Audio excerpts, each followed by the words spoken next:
स्वागत छ गाइज यो अर्को नयाँ भिडियोमा र मलाई धेरैले सोध्नु भएको थियो मोबाइल भिडियोग्राफीको बारेमा बताइदिनु भनेर र मलाई मोबाइलबाट खिच्न मलाई पनि एकदम मन पर्छ किनकि खिच्नलाई पनि सजिलो हुन्छ र तपाईले कुनै बेला क्यामेरा नलिएर हिँडेको बेला पनि एकदम राम्रो मोमेन्ट्सहरु राम्रो ठाउँहरु देख्नुहुन्छ र त्यो बेलामा मोबाइलबाट भिडियो खिचे पनि राम्रो रिजल्ट दिन सकिन्छ र आज चाहिँ मैले यसको बारेमा बताउने छु केही कुराहरु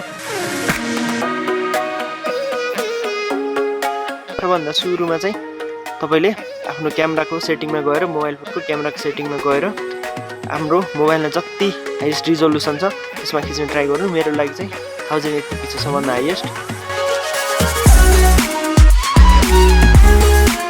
र अर्को कुरा एकदम मोबाइल भिडियोग्राफीमा तपाईले ख्याल गर्नुपर्ने कुरा भनेको चाहिँ आफ्नो एक्सपोजरलाई चाहिँ एकदम कन्स्ट्यान्ट राख्न ट्राई गर्नु र फोकसलाई पनि एकदम कन्स्ट्यान्ट राख्नु जस्तै हामीले यहाँ खिच्दा चाहिँ कस्तो हुन्छ भन्दा लक नगरिकन खिच्दा चाहिँ तपाईको एक्सपोजर एउटामा अर्कै अनि पछि गएर चाहिँ अर्कै हुन्छ एउटा फुटेजमै दुई तीनटा एक्सपोजर देखिन्छ त्यो राम्रो देखिन्न मेरोमा चाहिँ मैले के गर्नुपर्छ भन्दा चाहिँ अटो फोकस लक गर्नुपर्छ र आफ्नो एक्सपोजर सेट गरेपछि बल्ल मात्र खिच्ने गर्दछु र तपाईले पनि आफ्नो फोकसलाई लक गरेर एक्सपोजर कन्स्ट्यान्ट राखेर एक्सपोजरलाई चेन्ज हुन नदिकन खिच्ने ट्राई गर्नु यसले गर्दा पनि भिडियो एकदम राम्रो देखिन्छ र अर्को कुरा भनेको तपाईले आफ्नो फोनबाट खिच्दा चाहिँ एकदम लाइटिङ कन्डिसनले पनि तपाईको फुटेजको क्वालिटीमा धेरै असर गर्ने गर्दछ र मैले फोनबाट खिच्दा चाहिँ रातिमा खिच्न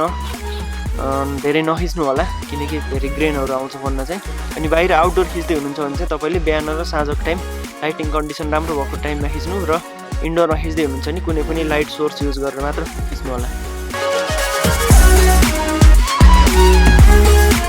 र मोबाइल भिडियोग्राफी गर्दा अर्को ख्याल गर्नुपर्ने कुरा भनेको चाहिँ तपाईले आफ्नो भिडियोमा चाहिँ एकदम भेरिएसन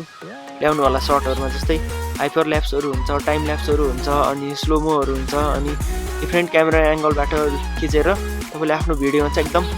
भेरिएसनहरु क्रिएट गर्नु जस्तै सधैं एक ठाउँ उभिएर यस्तो घुमाउने अनि डाइरेक्ट स्क्रिनबाट जुम गर्ने त्यस्तो टाइपको चाहिँ नखिच्नु होला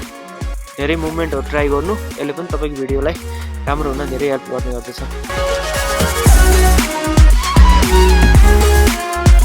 र मोबाइल भिडियोग्राफी गर्दा अर्को ख्याल गर्नुपर्ने कुरा भनेको चाहिँ तपाईले आफ्नो भिडियोलाई एकदम स्टेबलाइज गराउन ट्राई गर्नु होला जस्तै कुनै मोबाइलमा चाहिँ डाइरेक्ट स्टेबलाइज क्यामेरा हुन्छ र त्यो छैन भने हामीले गुगल फोटोबाट पनि आफ्नो भिडियोलाई स्टेबलाइज गर्न सकिन्छ जस्तै यो मैले स्टेबलाइज नगरेको शट भयो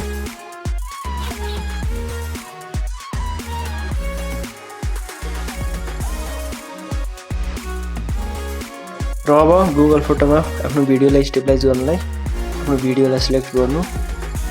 त्यसपछि सेटिङमा भएको लोगोमा क्लिक गरेर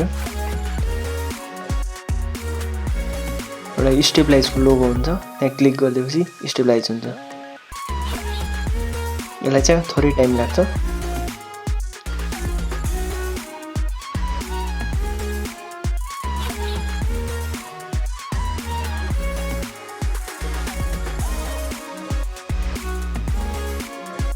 र स्टेबलाइज भइसकेपछि अब तपाईले यसलाई सेभ एज अ कपी गर्दिनु र चाहिँ हामीले स्टेबलाइज भएको फुटेज पाउँछौं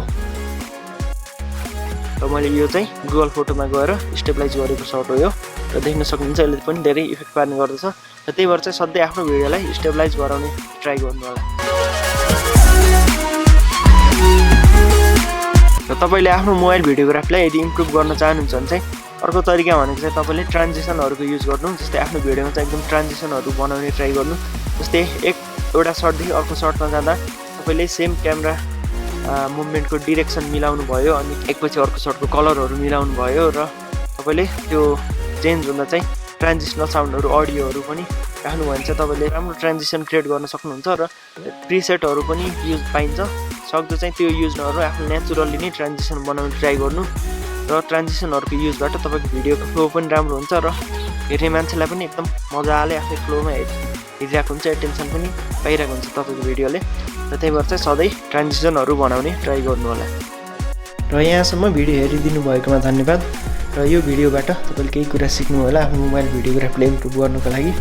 र तपाईले पनि कुनै मोबाइलबाट गराएको भिडियो छ भने कमेन्ट गर्नु होला तल अनि केही क्वेशन्सहरु छ भने सोध्नु होला कमेन्टमा अनि hope to see in the next video thank you